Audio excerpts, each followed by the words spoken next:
Trading থেকে profitable যদি tedder হতে চান আপনি, তাহলে আপনাকে কতগুলো নিয়ম মানতে হবে। প্রথম নিয়ম হচ্ছে ডিসিপ্লিন ট্রেডার হতে হবে আপনাকে, একদম ডিসিপ্লিন ট্রেডার। আপনার যে স্ট্র্যাটেজি থাকবে সেই স্ট্র্যাটেজির বাইরে এক চুলো নড়লে চলবে না, সেই স্ট্র্যাটেজি অক্ষরে অক্ষরে মেনে চলতে হবে। এই দেখুন লাইভ ট্রেডিং চলছে, দেখতেই পাচ্ছেন, এই দেখুন লাইভ ট্রেডিং চলছে, আমাদের এই স্ট্র্যাটেজি এখানে কাজ করছে।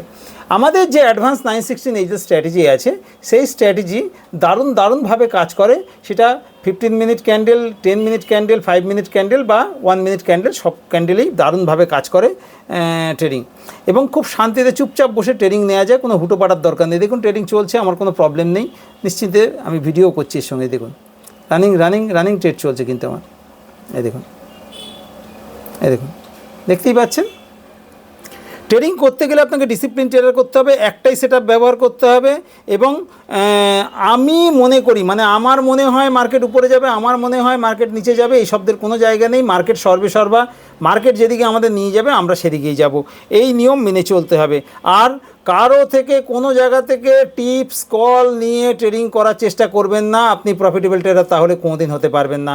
প্রফিটেবল ট্রেডার হতে গেলে কিন্তু আপনাকে টিপস কল লোকের থেকে দূরে থাকতে হবে, তাহলেই ট্রেডিং করে পয়সা পাবেন। ট্রেডিং করতে গেলে আপনার একটা ভালো স্ট্র্যাটেজি দরকার এবং ডিসিপ্লিন ট্রেডার হতে হবে। ট্রেডিং করুন, প্রতিদিন 500 থেকে 5,000 টাকা রোজগার করুন। সুস্থ থাকুন, ভালো থাকুন, ধন্যবাদ।